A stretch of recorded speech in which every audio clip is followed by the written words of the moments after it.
Je bénirai l'Éternel en tout temps. Ses louanges seront toujours dans ma bouche. Oh, j'aime qu'on ait un problème. Et puis qu'elle est content comme ça. Ah, m'pas caché, Dieu. Depuis que commence à lire Bible chaque jour, je senti charge problème moi yo sorti sous dôme.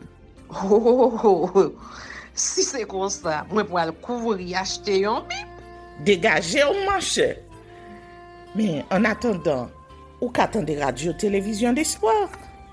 Radio Vision d'Espoir. Oh, moi t'attendais une annonce comme ça, oui. Mais qui ça a te dit? Lecture de la Bible en un an. Une émission qui vous accompagne à la découverte des trésors cachés de la parole de Dieu sur Radio Télévision d'Espoir. Chaque jour de 11h à 11h30 du matin, excepté mercredi 5h30, 6h de l'après-midi, samedi 7h30, 8h du matin, avec les sœurs Chantal Saint-Hubert, Claude Louis Orisma et votre servante Maudeline Maurice Hilaire.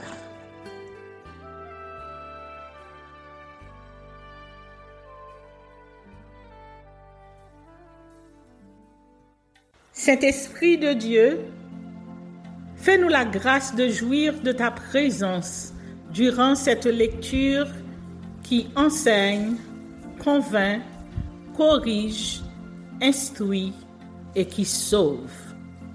Au nom de Jésus. Amen.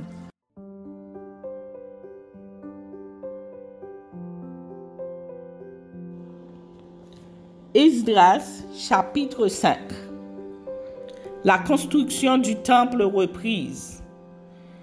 Agé le prophète et Zacharie, fils d'Iddo, le prophète, prophétisèrent aux Juifs qui étaient en Juda et à Jérusalem au nom du Dieu d'Israël. Alors Zorobabel, fils de Shealtiel, et Josué, fils de Jotsadak, se levèrent et commencèrent à bâtir la maison de Dieu à Jérusalem. Et avec eux étaient les prophètes de Dieu qui les assistaient. Dans ce même temps, Taphnaï, gouverneur de ce côté du fleuve, Shethar-bonaï et leurs collègues vinrent auprès d'eux et leur parlèrent ainsi. Qui vous a donné l'autorisation de bâtir cette maison et de relever ses murs? Ils leur dirent encore, quels sont les noms des hommes qui construisent cet édifice? Mais l'œil de Dieu veillait sur les anciens des Juifs. Et on laissa continuer les travaux pendant l'envoi d'un rapport à Darius et jusqu'à la réception d'une lettre sur ce sujet. Copie de la lettre envoyée au roi Darius par Taphnaï, gouverneur de ce côté du fleuve. Shethar-boznaï et leurs collègues d'Apharsac demeurant de ce côté du fleuve. Ils lui adressèrent un rapport ainsi conçu. Au roi Darius, salut. Que le roi sache que nous sommes allés dans la province de Juda, à la maison du grand Dieu. Elle se construit en pierre de taille et le bois se pose dans les murs. Le travail marche rapidement et réussit entre leurs mains. Nous avons interrogé les anciens et nous leur avons ainsi parlé. Qui vous a donné l'autorisation de bâtir cette maison et de relever ses murs? Nous leur avons aussi demandé leurs noms pour te les faire connaître. Et nous avons mis par écrit les noms des hommes qui sont à leur tête. Voici la réponse qu'ils nous ont faite. Nous sommes les serviteurs du Dieu des cieux et de la terre. Et nous rebâtissons la maison qui avait été construite il y a bien des années. Un grand roi d'Israël l'avait bâtie et achevée. Mais après que nos pères eurent irrité le Dieu des cieux, il les livra entre les mains de Nebuchadnezzar, roi de Babylone, le Chaldéen, qui détruisit cette maison et amena le peuple captif à Babylone. Toutefois, la première année de Cyrus, roi de Babylone, le roi Cyrus donna l'ordre de rebâtir cette maison de Dieu. Et même le roi Cyrus ôta du temple de Babylone les ustensiles d'or et d'argent de la maison de Dieu que Nebuchadnezzar avait enlevés du temple de Jérusalem et transportés dans le temple de Babylone. Il les fit remettre au nommé Shebbatsar, qu'il établit gouverneur, et il lui dit: « Prends ces ustensiles, va les déposer dans le temple de Jérusalem, et que la maison de Dieu soit rebâtie sur le lieu où elle était. » Ce chef Batsar est donc venu et il a posé les fondements de la maison de Dieu à Jérusalem. Depuis lors, jusqu'à présent, elle se construit et elle n'est pas achevée.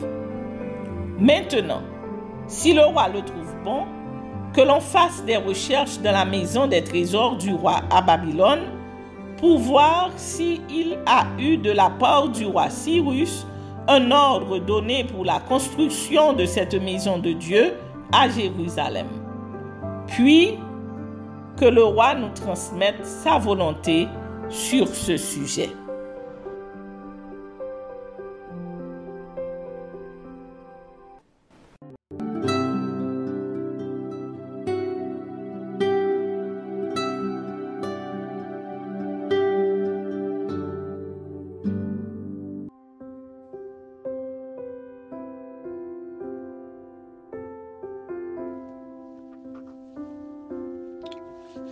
Devoir des prophètes. Ézéchiel chapitre 33. La parole de l'Éternel me fut adressée en ces mots. Fils de l'homme, parle aux enfants de ton peuple et dis-leur: lorsque je fais venir l'épée sur un pays et que le peuple du pays prend dans son sein un homme et l'établit comme sentinelle, si cet homme voit venir l'épée sur le pays, sonne de la trompette et avertit le peuple.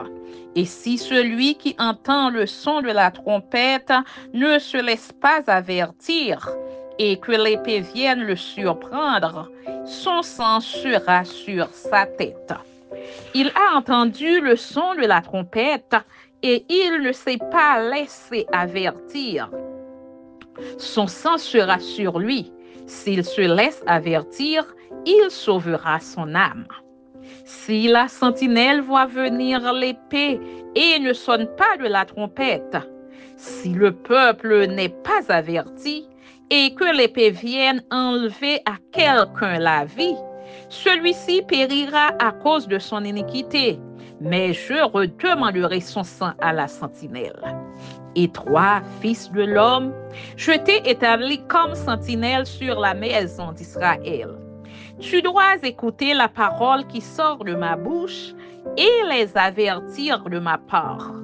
Quand je dis aux méchants, méchant, tu mourras, si tu ne parles pas pour détourner le méchant de sa voie, ce méchant mourra dans son iniquité et je te redemanderai son sang. Mais si tu avertis le méchant pour le détourner de sa voie et qu'il ne s'en détourne pas, il mourra dans son iniquité et toi tu sauveras ton âme. Et toi, fils de l'homme, dis à la maison d'Israël: vous dites, nos transgressions et nos péchés sont sur nous, et c'est à cause d'eux que nous sommes frappés de langueur.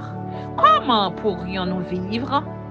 Dis-leur: je suis vivant, dit le Seigneur l'Éternel. Ce que je désire, ce n'est pas que le méchant meure, c'est qu'il change de conduite et qu'il vive. Revenez, revenez de votre mauvaise voie. Et pourquoi mourriez-vous, maison d'Israël? Et toi, fils de l'homme, dis aux enfants de ton peuple: la justice du juste ne le sauvera pas au jour de sa transgression. et le méchant ne tombera pas par sa méchanceté le jour où il s'en détournera, de même que le juste ne pourra pas vivre par sa justice au jour de sa transgression. Lorsque je dis au juste qu'il mourra, s'il se confie dans sa justice et commet l'iniquité, toute sa justice sera oubliée, et il mourra à cause de l'iniquité qu'il a commise. Lorsque je dis au méchant, tu mourras, s'il revient de son péché et pratique la droiture et la justice, s'il rend le gage, s'il restitue ce qu'il a ravi, s'il suit les préceptes qui donnent la vie sans commettre l'iniquité, il vivra, il ne mourra pas. Tous les péchés qu'il a commis seront oubliés. S'il pratique la droiture et la justice, il vivra. Les enfants de ton peuple en disent, la voix du Seigneur n'est pas droite. C'est leur voix qui n'est pas droite.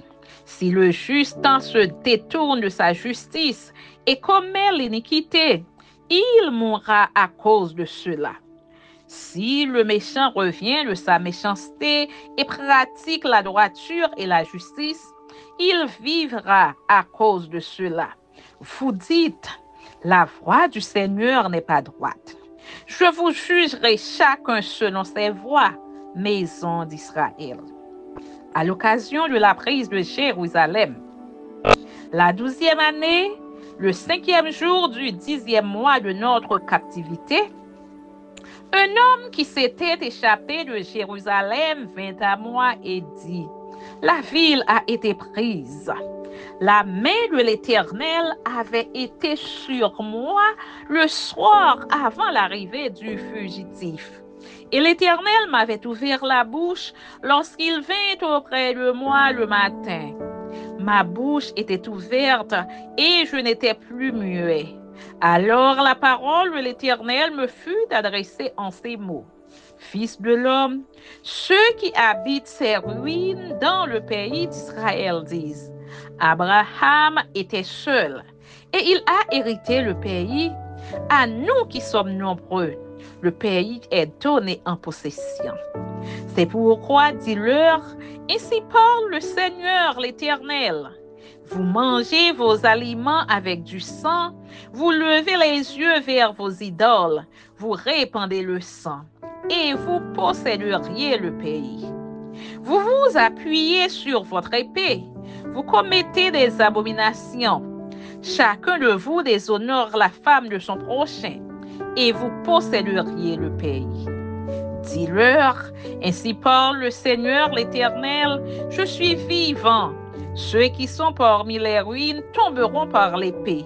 Ceux qui sont dans les champs, j'en ferai la pâture des bêtes. Et ceux qui sont dans les forts et dans les cavernes mourront par la peste. Je réduirai le pays en solitude et en désert. L'orgueil de sa force prendra fin. Les montagnes d'Israël seront désolées. Personne n'y passera. Et ils sauront que je suis l'Éternel quand je réduirai le pays en solitude et en désert, à cause de toutes les abominations qu'ils ont commises. Et toi, fils de l'homme, les enfants de ton peuple s'entretiennent de toi, près des murs et aux portes des maisons. Et ils se disent l'un à l'autre, chacun à son frère, venez donc, et écoutez quelle est la parole qui est procédée de l'Éternel. Et ils se rendent en foule auprès de toi, et mon peuple s'assied devant toi. Ils écoutent tes paroles, mais ils ne les mettent point en pratique, car leur bouche en fait un sujet de moquerie, et leur cœur se livre à la cupidité. Voici, tu es pour eux comme un chanteur agréable, possédant une belle voix et habile dans la musique. Ils écoutent tes paroles, mais ils ne les mettent point en pratique. Quand ces choses arriveront, et voici elles arrivent, ils sauront qu'il y avait un prophète au milieu d'eux. Amen.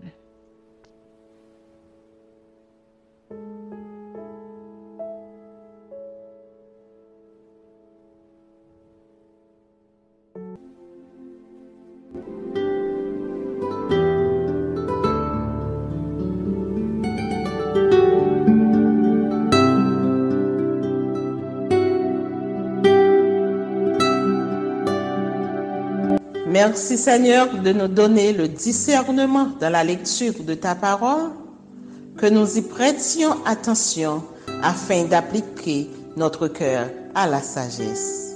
Amen. Que celui qui a des oreilles pour entendre, entende, et que celui qui lit fasse attention.